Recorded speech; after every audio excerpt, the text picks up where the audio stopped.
viewers, you are welcome back to Tindanious Math Tutorials. If this is your first time chancing on my YouTube channel, kindly visit my previous lecture videos on parametric equations. Today is the final tutorials on parametric equations. The question is, if x is equal to 2t over the expression 1 minus 2t and y equals the expression t minus 4 all over the expression t minus 2. Where t is a parameter, find dy over dx in terms of t. This is very simple. Viewers, I have taught you the chain rule, I have taught you the product rule, I have taught you the power rule. Alright, so if this is your first time, visit my previous lecture videos on all the rules regarding derivatives. Alright, so viewers, we have this x is equal to 2t over 1 minus 2 what? T. Viewers, we are supposed to use the quotient rule. Alright, the quotient rule, because the quotient rule says that when you have a numerator and a denominator, okay, just employ the quotient rule. So this simply means you have quotient of two expressions. Alright, so viewers, you can use the formulas and what have you, but you can also go straight to the point. What you do is you differentiate the denominator, okay, then you keep the numerator constant, then minus, then you keep the denominator constant, and you differentiate the numerator all over, then you square the denominator. As simple as that. That is what the quotient rule is saying. So therefore, let me just go straight to the point, okay? Because I've done quotient rule already. So when I differentiate this with respect to t, I'll have what? I'll have dx over my what? My dt, which is equal to, viewers, I said that I'm going to what? Keep my denominator constant. What does it mean? That means I'm not going to touch the denominator. I'm not going to alter the what? The denominator, right? So what do I have? I have what? 1 minus my 2 what? T. Alright? Now, what do? Then you now keep, you keep the denominator constant, which is this. Then you differentiate the numerator. 2t, if I differentiate 2t, I'll have what? I'll have 2. So it multiplies the expression this way. Do you understand it that way? So times what? Times my 2.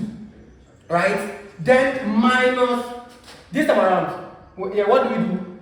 You differentiate the denominator and keep the numerator constant. So let me have it this way, okay? Now, when I differentiate 1, I have 0. If I differentiate negative 2t, what do I have? I have negative 2. So I have negative what? Negative 2 this way, right? Then times, remember it is multiplying, then viewers, I will keep the numerator constant. That means I'm not going to change it. So I'll maintain it towards t this way, okay? Then all over the denominator all squared. So I have 1 minus my 2t all squared. Okay, so viewers, let's see what happens. I have what? My dx over my d what? My dt. What do I have? 2 times 1 is 2, this way. Then minus 2 times 2 is 4. Then I have what? My t there. Then what do I have here? Viewers, I have it this way. Negative 2 times 2 is what? Is negative 4 what? T, this way, right? Then all over what? The expression 1 minus 2t all squared. Viewers, negative times negative, when they commute, I have what? Positive. Okay, so viewers, so negative times negative goes to what? Positive, right? So I have what? I have dx over dt, which is equal to, I have 2 minus 4t, the negative and negative, I have positive, right? So what do I have? 4t, then all over the expression squared, which is what? 1 minus 2t this way, right? So clearly, negative 4t will cancel positive 4t. So I have what? the x over the t, okay, giving me what? 2 on 1 minus 2t all squared.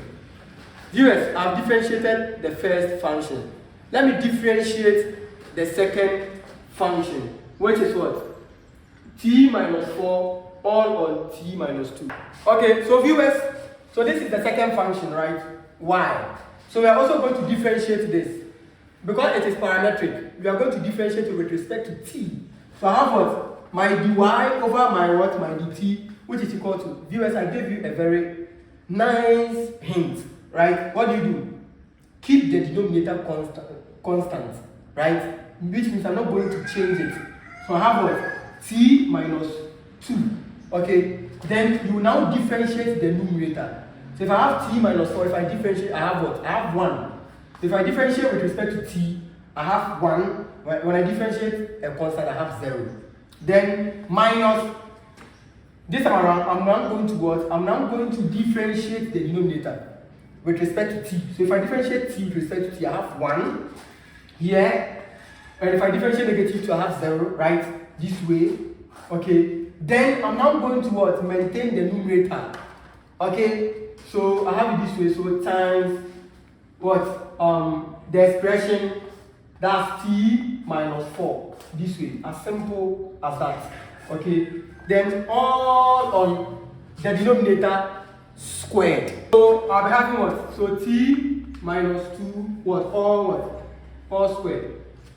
So let us evaluate. So 1 times this expression gives me the same expression, which is what? T minus 2.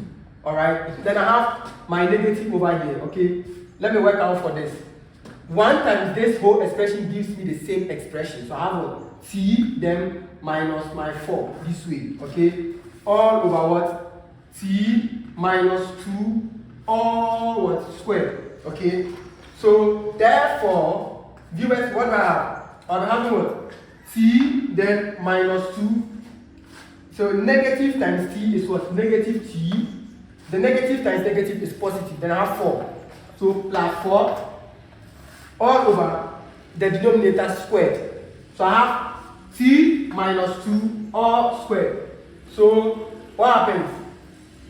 Positive t cancels negative t, right? So what do I have? Negative 2, so I have negative 2, then plus 4 over t minus 2 all squared. So therefore, I have what? Dy over my dt to be equal to, viewers, negative 2 plus 4 is positive 2. So I have 2, okay, then over the denominator squared, which is what? T minus 2 all what? All squared. As simple as that. So viewers, now that we have this, okay, dy dt, and we also have dx over my dt, we can now employ the chain rule. Alright, and remember, this is what? Parametric what? Equations. Alright, and the formula states that dy over dx, okay, is equal to what? Dy, okay, the one on top, the numerator, which is dy over what?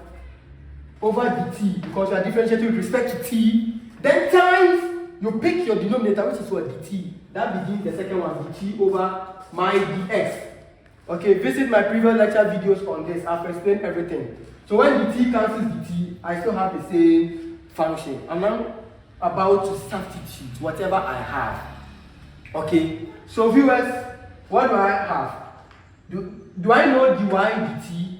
Let me go through this. Look, viewers, of course, yes, I have dy over dt. So that means my dy dt from here, viewers, is what? 2 on the expression squared. Okay, t minus 2 all squared. So I have what? My 2 over t minus 2 all what? All squared. That is for the dy over dt. Then times, do I know dt over dx? Viewers, look. This is it. I have what? Dx over dt. So what's the relationship between this and this? One is the reciprocal of the other. One is the what? Is the negative form of the other. One is the inverse of the other. So I can make them the same. Okay? Just reciprocating the other. Okay, so imagine, so if I make this denominator, okay, to become the numerator, and my numerator become my denominator, then eventually it becomes something of this sort. Alright, so viewers, so let me now capsize, the expressions. So viewers, what it implies is that if I reverse it, I'll have what? My dt over what? Over my dx, which is equal to, right? 1 minus 2t all squared this way over what? Over my 2. Okay? I'm doing this because I want to conform to the formula, right? So do I know dt over dx? Yes, which is what? 1 minus what? Minus 2t all squared over what? Over 2. Viewers, I think I can cancel out common terms here. So 2 would cancel 2. So what do I have? I have what? My dy over my dx to be equal to. What do I have here? 1 minus 2t all squared over what? T minus 2 all what? All squared. And according to algebra, this is the same as when I have this a squared over b squared. This is the same as what? A over b all what? Squared. So the square affects the numerator and the denominator, as simple as that. So this is the same as what? 1 minus 2t over t minus 2 all squared. As simple as that. So viewers, this is the end to this trivial question and topic. I'm done with parametric equations. Viewers, I've spoken about the applications, okay? So we said in summary, parametric equations helps, engineers, or let's say physicists, to understand motion of bodies. It helps us to understand how a point moves along a shape or a curve. It also helps us to understand the time taken by the body to undergo the entire motion. This same topic helps us to understand, or it is applicable in video, that's computer graphics or video, and animations, where the character in that video, it is being modeled by parametric equations. We can also employ this in projectile motion. Viewers, and we also said when you even play like a football, okay, we can also model it using parametric equations, a whole lot. So we said the difference between the ordinary equations, in other words, the Cartesian equation and the parametric equation, is that, for the Cartesian equation or those ordinary equations only speak about the shape, okay, but parametric equation goes beyond that. It speaks about the shape and the position and the time taken by the body to describe that curve or that shape. So viewers, I'll meet you next time for interesting topics. Bye.